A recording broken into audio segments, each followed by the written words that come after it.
Well, right away, right now, we are preparing for a first alert weather day tomorrow, and we're working to keep you informed and prepared. Our chief meteorologist, Melissa Fry, is here, timing it all out and showing us what to look out for. Melissa. Yeah, the biggest impact really, John and Augusta, is that we're going to see just a wide variety of conditions. We're going to see a period of rain, snow, and freezing rain moving through, and we're going to see fluctuating conditions throughout the next 48 hours. So it is two storms that are merging over south central. Snow level is going to rise with warmer air pushing in up to about 14,000 feet near Anchorage, even higher for the Kenai Peninsula. So we will likely see some light freezing rain. Some snow is likely, along with strong winds, especially for the Anchorage hillside. We still have that area of low pressure pushing through the Bering Strait tonight. Heavy snow in that area. Area of low pressure pushing into the Alaska Peninsula and Bristol Bay, also bringing those significant winter impacts tonight, along with that third storm moving through southeast. High wind, heavy mountain snow and rain in southeast. But as those two southern storms merge over south central, again, we are going to see that wide variety of impacts across the region Thursday and Friday. On this map, purple is snow, pink is that freezing rain and snow rain mix, and green is rain. And you can see all of the above as we head into early tomorrow morning, even during the morning commute, seeing that chance for some freezing rain. Now, as we move into Thursday afternoon, and you actually expect dry conditions for Anchorage, for the valley, and for the western Kenai Peninsula, while heavy rain continues at the coast, heavy snow in the highest elevations. But then we'll see more of that moisture returning to all of south central as we head into early Friday and again Friday afternoon. And that's when the colder air arrives. While we still have that moisture, we'll likely see snow showers at the end of this event. Also seeing snow moving into the interior on Friday. So again, widespread weather alerts are in effect because of these winter impacts from three separate storm systems. Temperatures warming already up to 31 degrees there in Nome. A look at the next 24 hours in Anchorage. Dry tonight, light freezing rain possible for the morning commute on Friday. We'll see chances for some showers in and out as that mixed bag. But then again, it's late Thursday into Friday morning when we do see that next round of moisture moving through. So again, it's a wide variety of impacts. We're giving you that early heads up, John and Augusta, so that you can be prepared. And all more details here in just a few minutes. All right, Melissa, thank you so much. And transitioning now, tonight, our investigative team reviews problems and complaints about Alaska's Office of Children's Services. While they've persisted for years, in June, the latest version of a legislative audit found the foster care system was still failing children. That's despite a 2018 law change. Now, months later, one of the main state House lawmakers in charge of judiciary issues is again calling for accountability. Now, that lawmaker did speak to our Rebecca Palsha about the state's response. Rebecca, what have you learned? That's pretty a lot. We talked to Representative Andrew Gray. Now, since it's been about 6 months after a third and final OCS audit was released, now his take is that Alaska's foster care system is failing the state's most vulnerable children. And the audit found critical problems still persist. That includes caseworkers carrying large caseloads and reducing training standards. This is despite more than $20 million of additional funding. And Gray's bottom line is the state must implement reforms and follow a 2018 law. And what was when you took this to OCS, what was their response? Oh, absolutely. So OCS did not respond directly to my request for a comment, but their commissioner has written an opinion piece about this. She says they're moving towards their goals and called Gray's claims political and false. The commissioner said that average caseloads have dropped from 19 to 16 with the goal of 13. She says staff turnover rates, which spiked to 56% during the COVID-19 pandemic, have fallen to 38%. All right, Rebecca Palsha, we appreciate you. You can watch Rebecca's full story, including her conversation with former foster care children, on our website, our mobile app, and of course tonight on The Late Edition.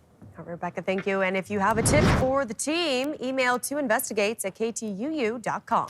Well, researchers at the University of Alaska Fairbanks say a new high-tech facility is changing the way Alaska builds for the future. The university just unveiled a massive new laboratory designed to put infrastructure to the ultimate test. Okay, sitting on a 4-foot-thick concrete floor, this new load frame facility is the biggest of its kind in the state.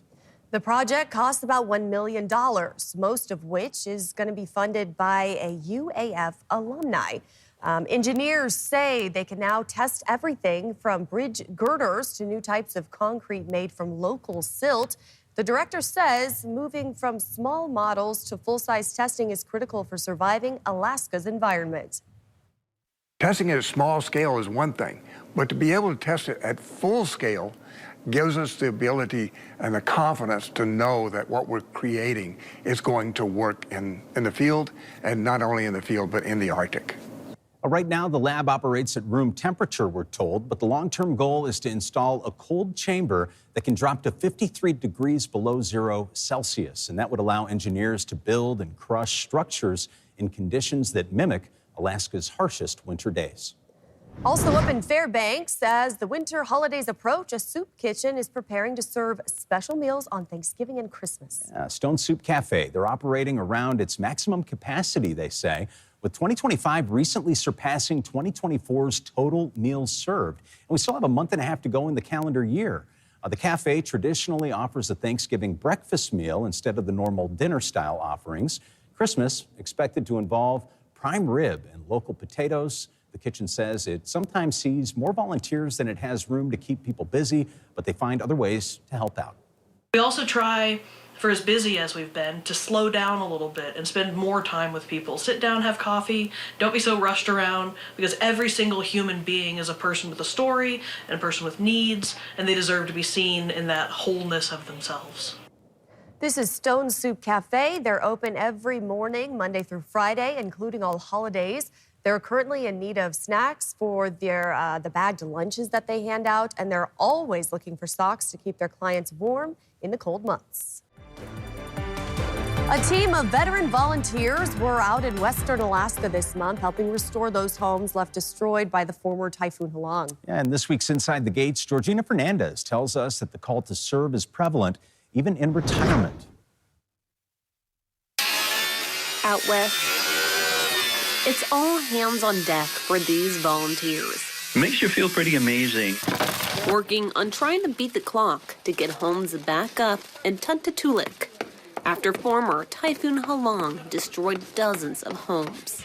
I think there's still in the neighborhood of between 20 and 40 homes that still need to be addressed. Some of them we won't be able to get to, and nobody will really until next spring. Wayne Marti is a veteran volunteer helping out with Team Rubicon, a veteran-led humanitarian organization that has been fixing an average of 2 homes a day. When they see us doing this for them, you can tell they just brighten right up, and it warms our heart to witness that. At least 80% of their team on the ground, he says, are veterans. The bond that we share doing that together is pretty special, and that's really the magic of being a veteran and sharing that with fellow veterans. The call to serve, despite being retired, he says is still there, and the camaraderie similar to actively serving is there in the field now as volunteers. We're all taxed with the cold weather and having to, watch each other and making sure you don't sweat too much and you don't cool off too quickly. But all of these things really bond you together in a manner that is pretty unique. This time, the mission a little different. It's very similar to when you serve active duty in the military, but it's a little extra special too because you're doing it for humanitarian purpose. But the call to serve, still very much the same.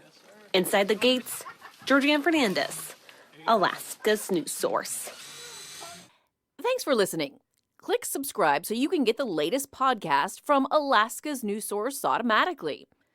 And stay up to date with breaking news and in-depth reporting available for free 24/7 with the Alaska's news source app.